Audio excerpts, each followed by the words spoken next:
નમસ્કાર, હું છું જલ્પા ક્ષત્રિય અને આપ જોઈ રહ્યા છો કે ન્યૂઝ. સ્વાગત છે આપનું સ્પેશિયલ રિપોર્ટમાં. કેન્દ્ર અને રાજ્ય સરકારો માટે ધૂજડી ગાય સમાન પેટ્રોલ અને ડીઝલના ભાવ 13 મહિનાની ટોચે છે અને રહેશે. પેટ્રોલ અને ડીઝલ પર સેન્ટ્રલ એક્સાઇઝથી માંડીને વેટ તથા જાત ભાતના ટેક્સને પગલે અસહ્ય ભાવ વધારો થયો છે, છતાં રાજકીય પક્ષો મૌન રહેવું મુનાસિબ માને છે. જો આ બંને આઇટમ પર 50% જેટલો જીએસટી લગાડાય તો પણ 50 રૂપિયા લીટર પેટ્રોલ ઉપલબ્ધ બની શકે, પરંતુ આ મુદ્દે રાજકીય પક્ષો કદી સંમત થશે નહીં. સમગ્ર દેશમાં પેટ્રોલ અને ડીઝલના ભાવ કૂદકે ને ભૂસકે વધીને 13 મહિનાની ટોચે પહોંચી ગયા છે. રાજસ્થાનમાં પેટ્રોલ આજની તારીખે 99.87 રૂપિયા અને મહારાષ્ટ્રમાં 100 રૂપિયા પ્રતિ લીટર સ્પર્શી ચૂક્યું છે. પેટ્રોલ અને ડીઝલની સાથે સાથ એલપીજી સિલિન્ડરના ભાવમાં પણ 50 રૂપિયા વધ્યા છે. દિલ્હીમાં ગેસ સિલિન્ડરનો ભાવ 769 રૂપિયા છે, જ્યારે જેટ ફ્યુઅલ એટલે કે વિમાનમાં વપરાતા બળતણના ભાવમાં 3.6% વધારો થયો છે. પેટ્રોલ અને ડીઝલના ભાવ પ્રત્યેક રાજ્યમાં અલગ અલગ હોય છે, કારણ કે કેન્દ્ર સરકારના સેન્ટ્રલ એક્સાઇઝ સહિતના ટેક્સ ઉપરાંત અલગ અલગ સેસ તથા રાજ્ય સરકારો દ્વારા લોકલ સેલ્સ ટેક્સ અથવા તો વેટ અથે સેસના પગલે મહારાષ્ટ્ર અને રાજસ્થાનમાં એકંદરે ભાવ વધારો સહેજ વધુ જોવા મળતો હોય છે, કારણ કે રાજસ્થાન સરકાર વર્ષોથી પેટ્રોલ અને ડીઝલ પર સર્વાધિક વેટ લે છે. મહારાષ્ટ્ર, મધ્યપ્રદેશ અને રાજસ્થાનમાં એકંદરે પેટ્રોલનો ભાવ 99 થી 100 ની વચ્ચે જોવા મળે છે, કારણ કે આ ત્રણેય રાજ્યોમાં એકંદરે વેટ અને સેસનું પ્રમાણ વધારે છે. જ્યારે ગુજરાતમાં ગત વિધાનસભાની ચૂંટણી વખતે વેટમાં ઘટાડો થયો હતો. પરિણામે આ રાજ્યોની તુલનામાં ગુજરાતમાં સહેજ ઓછો ભાવ વધારો જોવા મળે છે. અલબત્ત મુખ્ય વાત એ છે કે એકંદરે તમામ રાજ્યોમાં પેટ્રોલ અને ડીઝલના ભાવ વધ્યા છે, જેને પરિણામે આનુષાંગિક ખર્ચાઓ અને ભાવો પણ વધે છે. એક તરફ છેલ્લા એક વર્ષમાં મધ્યમ અને ઉચ્ચ મધ્યમ વર્ગની આવક છેલ્લા 5 વર્ષની સરખામણીમાં તળિયે જતી જોવા મળી છે. આર્થિક મંદી અને કોરોનાની મહામારીને કારણે બેરોજગારીનું પ્રમાણ છેલ્લા 46 વર્ષમાં સૌથી વધુ જોવા મળે છે. જીડીપી નેગેટિવ છે, તો મોંઘવારીએ પણ માજા મૂકી છે. મોંઘવારી પણ જોવા મળતી હોય છે. ત્યાં વધતા જતા પેટ્રોલ અને ડીઝલના ભાવોએ સામાન્ય માણસની હાલત પડતા પર પાટું મારવા જેવી કરી છે.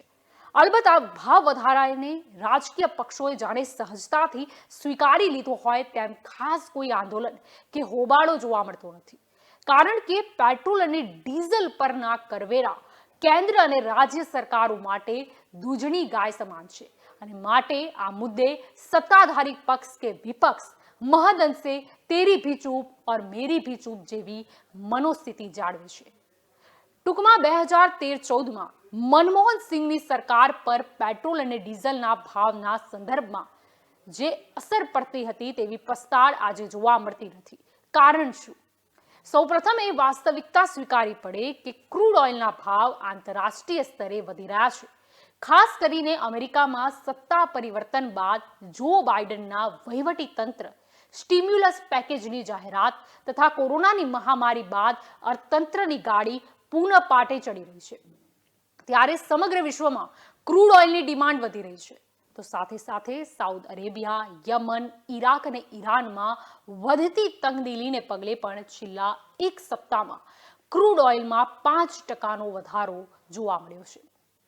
પરંતુ બીજી એક વાસ્તવિકતા એ પણ છે કે આંતરરાષ્ટ્રીય સ્તરે થતા ભાવ વધારા અને રાષ્ટ્રીય સ્તરે ગ્રાહકો પર પડતા આર્થિક બોજ વચ્ચે હંમેશા સામાન્ય ગ્રાહકને જ પીસાવાનો વારો આવતો હોય છે. કહેવાનું તાત્પર્ય એ છે કે પેટ્રોલ અને ડીઝલમાં ભાવ વધારો થાય ત્યારે આંતરરાષ્ટ્રીય પરિબળોને જવાબદાર ઠેરવવામાં આવે છે, પરંતુ જો ક્રૂડ ઓઇલના ભાવોમાં ઘટાડો થાય તો ઓઇલ કંપનીઓ નફાખોરી કરે છે અને રાજ્ય તથા કેન્દ્ર સરકાર કર માળખામાં એડજસ્ટમેન્ટ કરીને સરકારી તિજોરીને ભરવાનું કામ કરે છે. લેકિન બાબડા ગ્રાહકને આંતરરાષ્ટ્રીય સ્તરે ક્રૂડ ઓઇલના ઘટાડાના લાભ જ્વલે જ પ્રાપ્ત થતા જોવા મળતા હોય છે. પેટ્રોલ અને ડીઝલના ભાવો અને કરવેરાની માયાજાળ સમજવા જેવી છે. આજની તારીખે પેટ્રોલ પર અંદાજે 200% અને ડીઝલ પર 175% જેટલો કરવેરો ગ્રાહક પર લાદવામાં આવે છે. ટૂંકમાં આવશ્યક ચીજ વસ્તુ પૈકી અનિવાર્ય ગણાતી પેટ્રોલિયમ પેદાશ પર સૌથી વધુ કરવેરો માત્ર ભારતમાં જ લેવાતો હોય એવું જોવા મળે છે. એનું મુખ્ય કારણ એ છે કે કેન્દ્ર અને રાજ્ય સરકારો માટે આવકના મુખ્ય સ્ત્રોત પૈકી એક પેટ્રોલિયમ પેદાશ ગણાતી હોય છે. કેન્દ્ર સરકાર આજની તારીખે પેટ્રોલ પર 32.98 પૈસા અને ડીઝલ પર 31.83 પૈસા પ્રતિ લીટર કરવેરો લે છે. હવે રાજ્ય સરકારનું ઉદાહરણ લઈએ તો મહારાષ્ટ્ર અને રાજસ્થાન જેવા રાજ્યોમાં પેટ્રોલ પર રાજ્ય સરકાર 25% અને ડીઝલ પર 21% જેટલો વેટ લે છે. મહારાષ્ટ્ર સરકાર પેટ્રોલ પર 10 રૂપિયા અને ડીઝલ પર 3 રૂપિયા વધારાનો સેસ લે છે. મહારાષ્ટ્ર સરકારે 2015માં પેટ્રોલ અને ડીઝલ પર 2 રૂપિયાનો સેસ દુષ્કાળ પેટે નાખ્યો હતો, જે 2016માં વધારીને 3 રૂપિયા કરી નાખ્યો. ટૂંકમાં દુષ્કાળ પતે કે રહે, ભાજપની સરકાર રહે કે કોંગ્રેસ, શિવસેના, એનસીપીની, મહારાષ્ટ્ર સરકાર સેસ કે વેટ ઘટાડવાનું નામ લેતી નથી. તદનુસાર રાજસ્થાનની કોંગ્રેસ સરકાર હોય કે કેન્દ્રની ભાજપ સરકાર, સૌને પેટ્રોલ અને ડીઝલના ભાવ વધારાથી એકંદરે ફાયદો જ છે અને ઓઇલ કંપનીઓને તો ચાંદી જ ચાંદી.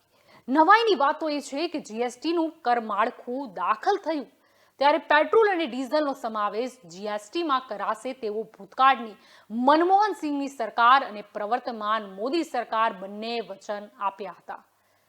પરંતુ કાળક્રમે આજ દિન તક આ બંને આઇટમને જીએસટીના દાયરામાં લાવવામાં આવતી નથી.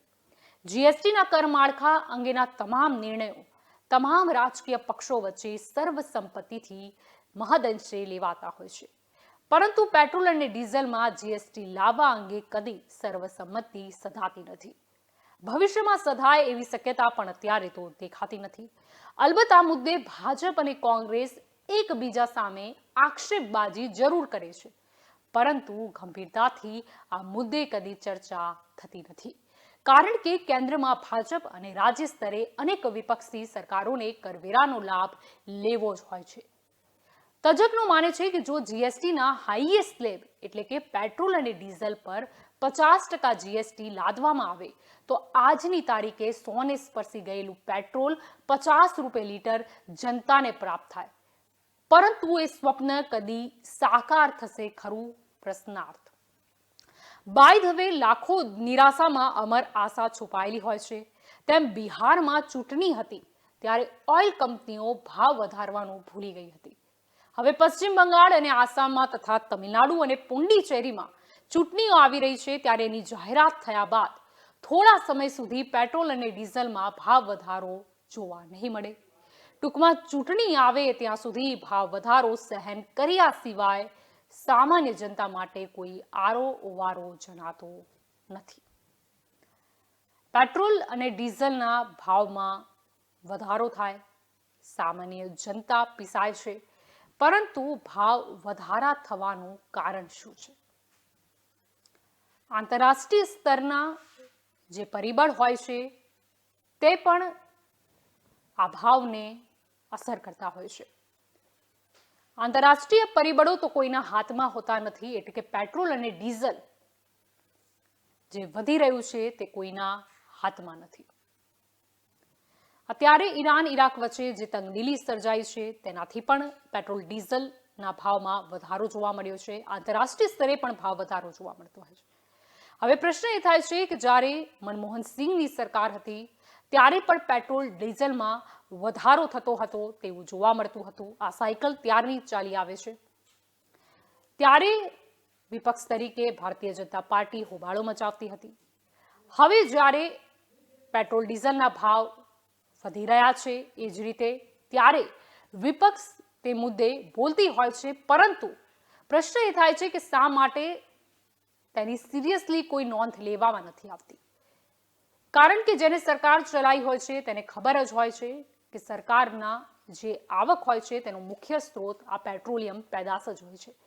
તેના પર જે વેટ અને સેસ લાદવામાં આવે છે તેનો લાભ કેન્દ્ર સરકાર અને રાજ્ય સરકાર બંનેને થતો હોય છે. જો સરકારને આવી રીતના આવક થશે તો જ તે આગળ વિકાસના કામો કરી શકતી હોય છે, બીજા અન્ય ખર્ચાઓ એમાંથી નીકાળી શકતી હોય છે.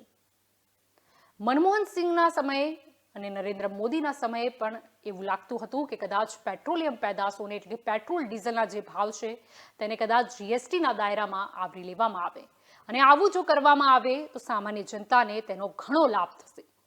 પરંતુ તે વાત તો ત્યારે પણ થઈ હતી, અત્યારે પણ થઈ, પણ અત્યાર સુધી જીએસટીના દાયરામાં પેટ્રોલ ડીઝલને લાવવામાં આવ્યું નથી. વિપક્ષ આ મામલે વાત કરે છે, મુદ્દો ઉઠાવે છે, પણ શા માટે આ મુદ્દાને વળગી નથી રહેતી? એનું કારણ સ્પષ્ટ છે. રાજસ્થાનમાં કોની સરકાર છે? મહારાષ્ટ્રમાં ગઠબંધનમાં જ સહી, પરંતુ કોની સરકાર છે? આ બાબત એ દર્શાવે છે કારણ કે રાજસ્થાન કે જ્યાં સૌથી વધારે વેટ લાદવામાં આવે છે. કોંગ્રેસની જ્યાં જ્યાં રાજ્યમાં સરકાર છે ત્યાં જે વેટ અને સેસ હોય છે તેનો ફાયદો કોંગ્રેસને થતો હોય છે. એટલે કોંગ્રેસ ખુલીને આ મુદ્દે વિરોધ કરી શકતી નથી અને આ જ વાસ્તવિકતા છે. ભલે જો કોંગ્રેસ બોલતી હોય કે ના, પેટ્રોલ ડીઝલના ભાવ જો અમે આવીશું સત્તામાં તો ઘટાડીશું, પરંતુ એવું શક્ય નથી. એવું શક્ય એટલા માટે નથી કે જો કોંગ્રેસે ભાવ ઘટાડો જ કરવો હોય તો શા માટે જે રાજ્યમાં તેમની સરકાર છે ત્યાં સૌથી વધુ વેટ લેવામાં આવે છે? મહારાષ્ટ્રની વાત કરીએ તો દુષ્કાળના નામ ઉપર સેસ લેવાનું ચાલુ કરવામાં આવ્યું હતું. તો હવે જ્યારે દુષ્કાળ પતી જાય છે ત્યારબાદ કેમ તે સેસ યથાવત ચાલુ રહે છે અને 2016માં તો ₹1 વધારવામાં પણ આવ્યો. એટલે કે કેન્દ્ર સરકાર અને રાજ્ય સરકાર બંને માટે આ આવક મહત્વની હોય છે. સામાન્ય જનતાને તો કદી કોઈ ફાયદો થતો નથી. આંતરરાષ્ટ્રીય સ્તરે જો પેટ્રોલિયમ પેદાશોમાં કોઈક ઘટાડો પણ થાય છે તો તેની અસર જોવા મળતી નથી. તેની અસરનો લાભ ફક્ત અને ફક્ત ઓઇલ કંપનીઓને મળતો હોય છે અથવા તો સરકારને મળતો હોય છે, પરંતુ સામાન્ય જનતાને કદી બી ભાવ ઘટાડો અસર કરતો જ નથી. આપણે જોયું છે ઘણી વખત કે એક વખત ભાવ વધી જાય એના પછી જો આંતરરાષ્ટ્રીય સ્તરે પણ કોઈ ઘટ થતી હોય છે તો તેની અસર પડતી નથી. હા, વધારો થાય તો વધારો કરી દેવામાં આવે છે, પરંતુ જો કંઈક પરિબળને આધારે ઘટાડો થાય તો પેટ્રોલિયમ પેદાશો પર ઘટાડો દેખાતો નથી. આંતરરાષ્ટ્રીય સ્તરમાં જો વાત કરીએ અમેરિકામાં, તો અમેરિકાની રાજનીતિમાં જે ફેરફાર થયા છે, હવે કોરોના મહામારી કે જ્યારે આખા વિશ્વને તેની અસર પડી, અર્થતંત્ર પર અસર પડી, બધાનું જે અર્થતંત્ર છે તે ડામાડોળ થઈ ગયું હતું. હવે જ્યારે ફરીથી એવું લાગી રહ્યું છે કે અર્થતંત્રને વેગ આપવા માટે ધંધા રોજગાર પુનઃ તેની ગતિએ દોડશે, ત્યારે પેટ્રોલિયમ પેદાશોની માંગ પણ વધશે અને તે માંગને જોતા આ વધારો પણ થયો છે. આ વધારો કરવામાં આવ્યો છે સમય જતા જેમ દરેક વસ્તુના ભાવ વધતા હોય છે. પહેલા જે રૂપિયાની કિંમત હતી તેના કરતાં હવે તેનું મૂલ્ય વધારે ચૂકવવું પડતું હોય છે. હવે પેટ્રોલ ડીઝલના જે ભાવ છે જે સામાન્ય જનતાને હેરાન કરે છે, તેના સિવાય બળતણની જો વાત કરીએ ગેસ સિલિન્ડરની, તો તેના ભાવમાં પણ ₹50નો વધારો કરવામાં આવ્યો છે. આ જે ભાવ વધારો થયો છે તેનાથી જે બજેટ છે ગૃહિણીનું કે જે ઘરનું બજેટ છે તે પણ મહદઅંશે ખોરવાયું છે. કારણ કે ₹50નો વધારો થવો તે કોઈ નજીવો વધારો નથી. ગેસ સિલિન્ડરમાં જે વધારો થયો છે તેનાથી પણ લોકોમાં નારાજગી જોવા મળી છે. નોકરિયાત વર્ગ હોય, ધંધા રોજગાર ધરાવતા જે વર્ગ છે અથવા તો નાના મોટા ઉદ્યોગો છે તેને પણ પેટ્રોલ ડીઝલના ભાવથી બહુ જ ફરક પડતો હોય છે. કારણ કે તેમની જે પ્રોડક્ટ હોય છે, જો પેટ્રોલ ડીઝલમાં વધારો થાય છે તો ટ્રાન્સપોર્ટેશન ખર્ચ પણ વધે છે. એ જો વધે છે તો તેની સીધી અસર પ્રોડક્ટના પ્રાઇસ પર થાય છે અને જે પણ ગ્રાહકને જ, સામાન્ય જનતાને જ ઇફેક્ટ આપતી હોય છે. પેટ્રોલ ડીઝલના ભાવ કોઈ પણ વિપક્ષ એવું કહેતું હોય કે અમે સત્તામાં આવીશું અને આ ઘટાડી દઈશું, તો આ શક્ય નથી. અથવા તો કહેવાથી કંઈ થતું પણ નથી, કારણ કે સરકાર પણ પોતાની આવક, પોતાની સરકારી તિજોરી કઈ રીતે ભરાય તેનું ધ્યાન રાખતી હોય છે. હા, જીએસટીના દાયરામાં જો લઈ આવવામાં આવે પેટ્રોલિયમ પેદાશો તો સામાન્ય જનતાને એક સ્વપ્નરૂપી ભાવ પ્રાપ્ત થઈ શકે છે, પરંતુ એ સ્વપ્ન જ હશે, કારણ કે એ પોસિબલ નથી. કારણ કે જો જીએસટીના દાયરામાં પેટ્રોલિયમ પેદાશોને લાવવાના હોતા તો ક્યારના લઈ આવતા.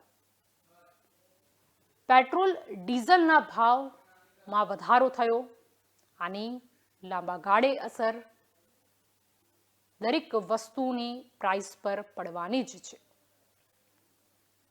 ઘણી બધી જો બિઝનેસની વાત કરીએ તો તેની મશીનરી હોય છે તે પણ પેટ્રોલ ડીઝલ સંચાલિત હોય છે.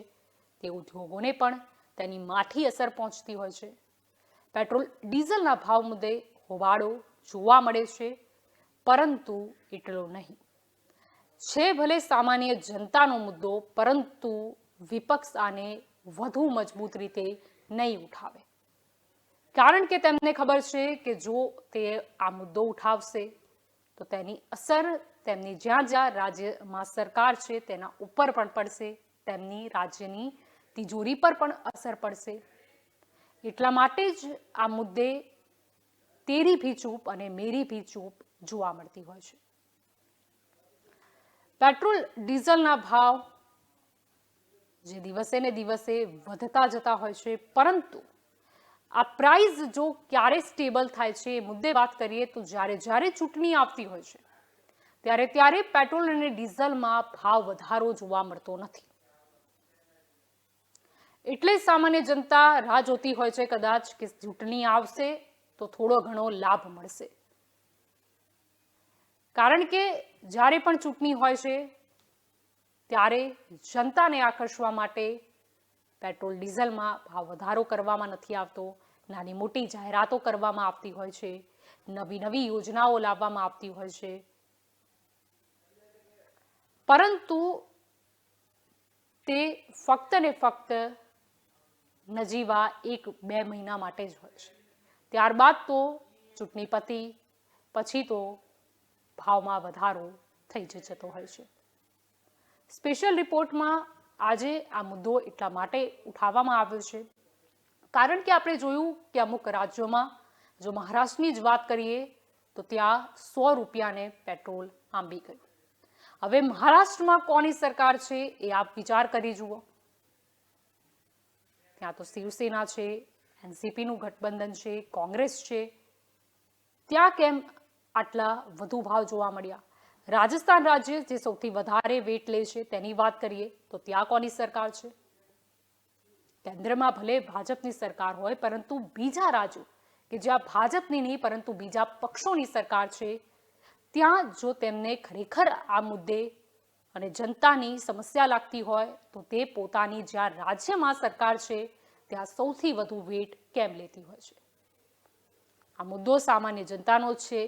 સામાન્ય જનતાનું દુઃખ સામાન્ય જનતા જ જાણે છે. એટલે કે જેમ મેં વાત કરી તેમ વિપક્ષ આ મુદ્દાને કદી પણ મજબૂતીથી નહીં જ ઉઠાવે. નહીં તો કારણ કે જો તે આંગળી આમ કરવા જશે કેન્દ્ર સરકાર પર તો રાજ્ય સરકારમાં જ્યાં એમની સરકાર છે તેના ચિઠ્ઠા પણ ખુલી જ જશે. હવે જીએસટીના દાયરામાં જે સ્વપ્ન બધા સામાન્ય જનતાનું, નાના મોટા ઉદ્યોગપતિઓનું પણ રહ્યું છે કે જીએસટીના દાયરામાં જો આ પેટ્રોલિયમ પેદાશો આવી જાય તો તેનો લાભ મળશે, પરંતુ આ સ્વપ્ન જે મનમોહન સિંઘે દેખાડ્યું હતું, હમણાંની સરકારે પણ એક સમયે કહ્યું હતું, તે સાકાર થાય છે કે નહીં તે તો જોવાનું રહ્યું. તો અમારી સ્પેશિયલ રિપોર્ટમાં આ મુદ્દામાં અત્યારે બસ આટલું જ. વધુ સમાચાર માટે આપ જોડાયેલા રહેજો કે ન્યૂઝ સાથે. નમસ્કાર.